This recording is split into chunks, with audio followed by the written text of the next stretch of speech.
সম্মানিত দর্শক, আসসালামু আলাইকুম। কৃষি কথা ইউটিউব চ্যানেলে আপনাকে স্বাগতম। আজ আমি আসছি টাঙ্গাইল সদর বাসা খানপুর জামাইপাড়া রেজাউলের ভাইয়ের হাঁসের খামার অ্যান্ড হ্যাচারিতে। তিনি এখান থেকে বাচ্চা উৎপাদন করেন এবং বাচ্চাগুলো ব্রিডিং করার পরে সেই বাচ্চাগুলো বিক্রি করে থাকেন। উনি কী ধরনের বাচ্চা বিক্রি করেন এবং কোন বয়সে হাঁসগুলো বিক্রি করেন সেই কথাগুলো শুনবো সেই খামারির কাছ থেকে বা হ্যাচারি মালিকের কাছ থেকে। তিনি তার কাছ থেকে বাচ্চা নেওয়ার পরে খামারিরা কতটুকু স্বাবলম্বী হতে পারবেন এবং খামারিদের কী ধরনের পরামর্শ তিনি দিয়ে থাকেন সে কথাগুলো জানবো এবং আপনাদের মাঝে জানানোর চেষ্টা করব। চলুন আর কথা না বাড়িয়ে শুরু করা যাক আজকের প্রতিবেদন।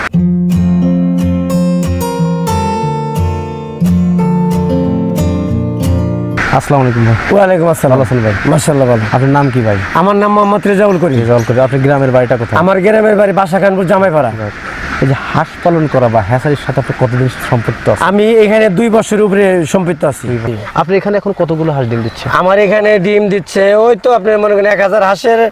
এখন তো বর্ষার সিজন, আমরা মনে করেন যেহেতু মাঠের থেকে আইনা এখানে আবদ্ধ অবস্থায় পালতাছি, এটা কিন্তু একটা ধকল। অবশ্যই ধরতে গেলে এটা ধকল, তো কষ্ট বেশি। তো তারপরে মাশাআল্লাহ দেখা গেছে যে 700 বা 750 এরকম ডিম আসতেছে, মানে 600 প্লাস থাকতে। হ্যাঁ 600 প্লাস থাকতেছে।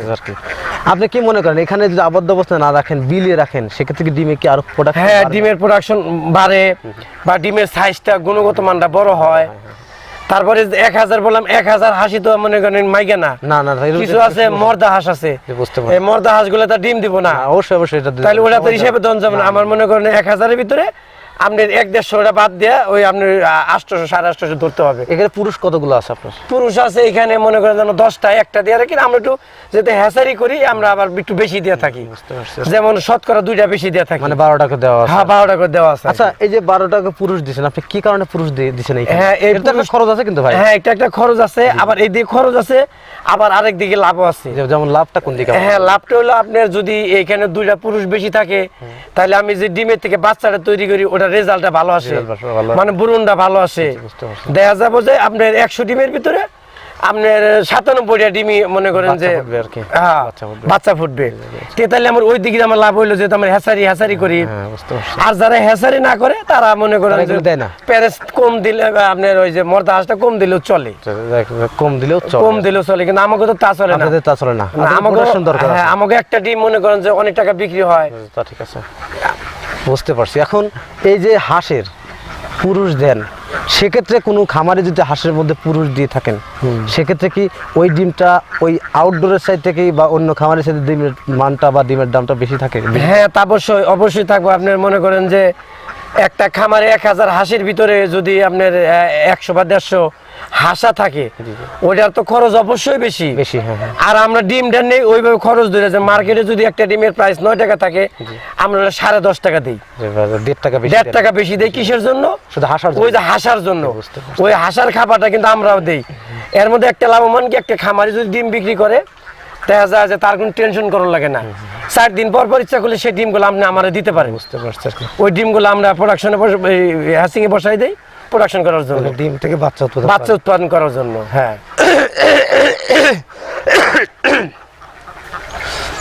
আচ্ছা, এই যে বাজারে যে লোকালে ডিম বিক্রি হয়, এই ডিম আর আপনার ডিমের ডিস্টেন্স আছে। এই ডিমটা আপনার হ্যাচিং এর জন্য করেন, আর ওই ডিমটা লোকালে মানুষ খেয়ে থাকে সিদ্ধ করে আর কি। আপনি যে এই যে বাজারে যাদের হাঁসের খামার, যাদের খামার লোকালে খামার আছে, যারা হাঁসা দিয়ে থাকেন, তারা যদি হাঁসা দেয়, তারা বাজারে বিক্রি করে না, জাস্ট আপনাদের মতো হ্যাচারি মালিক যারা তাদের কাছে বিক্রি করে। হ্যাঁ, তাহলে মানটা একটু বেশি বা দামটা একটু বেশি পাবে। এক্ষেত্রে খামারিরা লাভবান হতে পারে। আচ্ছা, আপনি তো হ্যাচারি করছেন, হ্যাচারি থেকে বাচ্চা বোর্ডিং করে থাকেন, বাচ্চা বোর্ডিং করে ওই বাচ্চা বড় করে বিক্রি করেন। হ্যাঁ, আপনি এখানে কয়দিনের বাচ্চা থেকে শুরু করে কয়দিন পর্যন্ত বাচ্চা হাঁস পাওয়া যায়? হ্যাঁ, আমরা একবারে একদিনের 0 বাচ্চা থেকে আরম্ভ করে ডিম পাড়া পর্যন্ত হাঁস আমরা বিক্রি করে থাকি। অনেক লোক আছে বুডিং এর ক্ষেত্রে বুডিং বোঝে না, তাপমাত্রা বোঝে না, বা খাবার কিভাবে দেবো সেটা বোঝে না, পানিটা কিভাবে দিব সেভাবে বোঝে না, সিস্টেমটা বোঝে না। মোট কথা বোর্ডিং সিস্টেম সে বোঝে না। এই ক্ষেত্রে যদি সে আমার কাছে বোর্ডিং করে নিতে চায় বাচ্চা, আমি তার বোর্ডিং করেও দিতে পারবো। বুঝতে পারছি আপনি মানে একদিন থেকে শুরু করে ডিম পাড়া হ্যাঁ, ডিম পাড়া পর্যন্ত আমরা দিতে পারবো। আচ্ছা, যদি 2 মাসের হাঁস আপনার কাছ থেকে অর্ডার করে তখন কয় টাকা দাম নিয়ে থাকেন? একটা 2000 আপনি 2 মাসে যে হাঁসগুলো আছে এগুলা যদি নিয়ে থাকে আমরা 200 নিচেই নিই আর কি, মানে 180 থেকে 200 টাকা। হ্যাঁ, 200 টাকা। 4 মাসের বা 4.5 মাস 4 মাসে ওগুলা মনে করেন 250 টাকা। আপনি 4 মাসে হাঁসে এখন নিচ্ছেন 250 টাকা এখনকার সিজনে, না ওই যখন পানি টান দেবে তখন? হ্যাঁ, এখন একটু হাঁসের দামটা কম। কেন কম? কমটা হইলো চতুর্দিকে পানি, বন্যা, হাঁস যে অনেকজনে রাখবো এই রাখার স্থানটা অনেক লোকের নাই আর কি। হ্যাঁ, সেই জন্য হাঁসের মূল্যটা বর্তমানে কম আর কি। অনেক সময় চৈত মাসের দিকে তখন তো হাঁসটা চাহিদা বেশি থাকে, মানে যে বিল নাল খালা বিলের খাবারগুলো পায়, এখন তো খাবারগুলো নাই, আবদ্ধ অবস্থায় পালা গেছে, এই জন্য একটু কম। অনেক সময় ক্ষেত্রে তো অনেক কম বেশি হতে পারে, মানে সেটা আপনাদের সাথে কথাবার্তা বলে তখন ওটা ক্রয় বিক্রয় করা চলে। আপনারা খামারিদের কোন হাঁস দিয়ে খামার করার পরামর্শ দিয়ে থাকেন?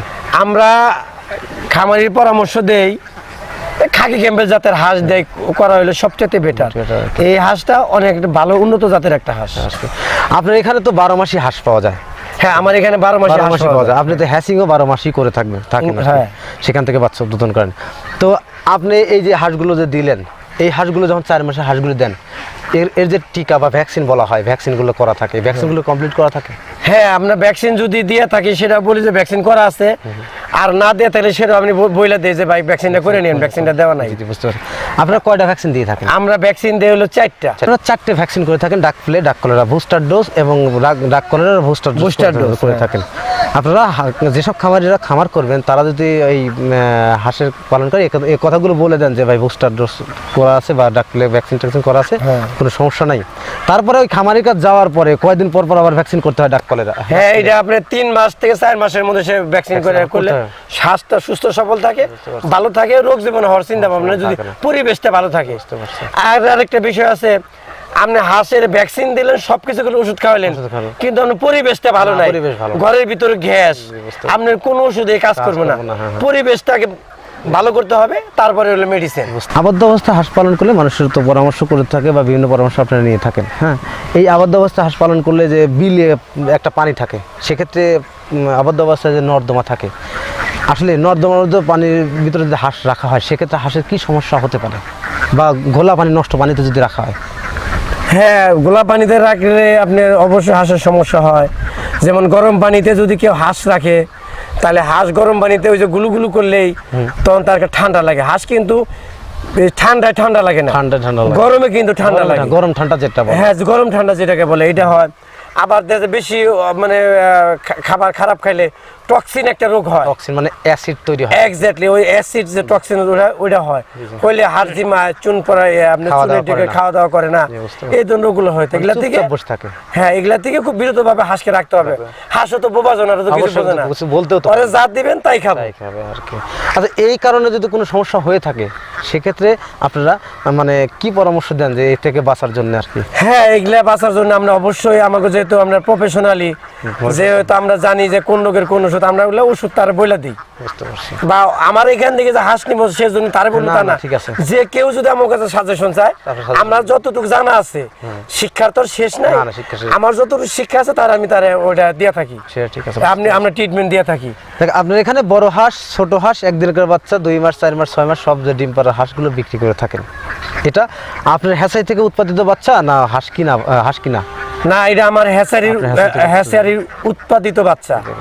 এখানে একটা কথা আছে, যেমন একটা লোকের কাছে আমি 1000 হাঁস বেচলাম, আমার তো জানাই থেকে ডায়েরি করে থাকে যে আমি অমুক জায়গায় 1000 হাঁস দিছি। অনেক আছে হাঁস রেডি করে বিক্রি করে ফেলায়, তখন তারা ফোন দেয় যে ভাই আমার 1000 হাঁস রেডি হয়েছে, আপনি সেলটা দিয়ে। বুঝতে পারছি, ওই পাড়িরে নিয়ে যাবেন দেখে শুনে আপনার দেখা যায় যে ওই হাঁসটা আমরা সেল দিয়ে দিই। বুঝতে পারছি, এতে যে পারলো সে উপকৃত হয়, আর যে নিব সে উপকৃত হয়। মানে আপনারও কিন্তু জানা থাকে? হ্যাঁ, আমারও জানা থাকে যে এটা কি অবস্থা আছে, মানে পুরো হিস্টরিটা আমার জানা থাকে আর কি, শুরু থেকে তো শেষ পর্যন্ত এক্স্যাক্টলি জানা থাকে। প্রিয় দর্শক, আমাদের রেজাল ভাই বললেন যে ওনার এখান থেকে উৎপাদিত বাচ্চা থেকে বড় হাঁস পর্যন্ত সব ধরনের হাঁসের বাচ্চা বিক্রি করা হয়। এবং কীভাবে বিক্রি করা হয়, শুধু তার এখানে তো আর এত হাঁস বোর্ডিং করা সম্ভব না, বোর্ডিং পর্বতে তার কিছু অংশ থাকে, আর বাদ বাকি অংশগুলো যে বিক্রি করে সেগুলো ওনার হ্যাচারি থেকে বাচ্চা উৎপাদিত হয়, সেই বাচ্চাগুলো খামারে নিয়ে থাকেন এবং সেই বাচ্চাগুলো যখন বড় হয় খামারিরা বিক্রি করতে চান তখন তার সাথে যোগাযোগ করেন এবং তিনি তার মারফতে সেই হাঁসগুলো খামারিদের কিনে দিয়ে থাকেন। এই কথাটাই আমাদের বললেন। তো তার কাছ থেকে হাঁস নিলে আপনি অবশ্যই ঠকবেন না। কেন ঠকবেন না? কারণ তিনি একজন সৎ লোক। কারণ ওনার এখানে আমি ইতিপূর্বে আসছিলাম একবার ভিডিও তৈরি করতে, তার তার কার্যকলাপ আমি খুব মুগ্ধ। আসলে সে একজন সচেতন নাগরিক বাংলাদেশের জন্য। আমি অবশ্যই আশা করব না তার যারা কোনো খামারির ক্ষতি হোক, সেও কিন্তু করবে না। কারণ মানুষের 2 টাকা মেরে 100 মানুষ কিন্তু কোটিপতি হতে পারে না। তাই তিনি তার সততার সাথে ব্যবসা পরিচালনা করছেন। স্টপ করেন। তবে রেজাউল ভাইয়ের কাছ থেকে বাচ্চা বা বড় হাঁস সংগ্রহ করলে আপনারা অবশ্যই প্রতারিত হবেন না। মানুষ কিন্তু অনেকভাবে প্রতারিত হয়। আপনাদের কষ্টের টাকা বিদেশ থেকে অনেক ভাই ফোন দেয়, তারা যে ভাই হাঁসের বাচ্চা লাগবে, মানুষ দেখা নাই, শোনা নাই, হ্যাচারিতে আসা নাই। আপনারা হ্যাচারিতে আসেন, দেখেন, তারপরে তার কাছ থেকে পরামর্শ নেন, হাঁস বিষয়ে বিভিন্ন তথ্য আগে জানেন, তারপর আপনি সেখান থেকে হাঁস ক্রয় করেন বা অন্য কোথা থেকে হাঁস ক্রয় করুন। তাহলে কিন্তু আপনি লাভবান হতে পারবেন। তাছাড়া কিন্তু আপনি লাভবান হতে পারবেন না। কারণ তার এখানে তুষ এবং হারিকেন পদ্ধতিতে বাচ্চা উৎপাদিত হয় এবং সেই উৎপাদিত বাচ্চাগুলো একদিন থেকে ডিম পাড়া উপযুক্ত হাঁসগুলো বিক্রি করা হয় এবং সেই হাঁসগুলো নিলে অবশ্যই আপনি স্বাবলম্বী হতে পারেন। কারণ এই হাঁস সম্পর্কে বা সেই হাঁস সম্পর্কে আমাদের এই রেজাউল ভাই হ্যাচারি মালিক, উনি যথেষ্ট অজ্ঞ বা যথেষ্ট অভিজ্ঞতা, যথেষ্ট জানেন সেই হাঁস সম্পর্কে এবং সেই হাঁসগুলো খামারিদের দিয়ে থাকেন। তো প্রিয় দর্শক, আর কথা বাড়াবো না, আজকের প্রতিবেদন এখানেই সমাপ্ত করছি। ভালো থাকেন, সুস্থ থাকেন, আল্লাহ হাফেজ।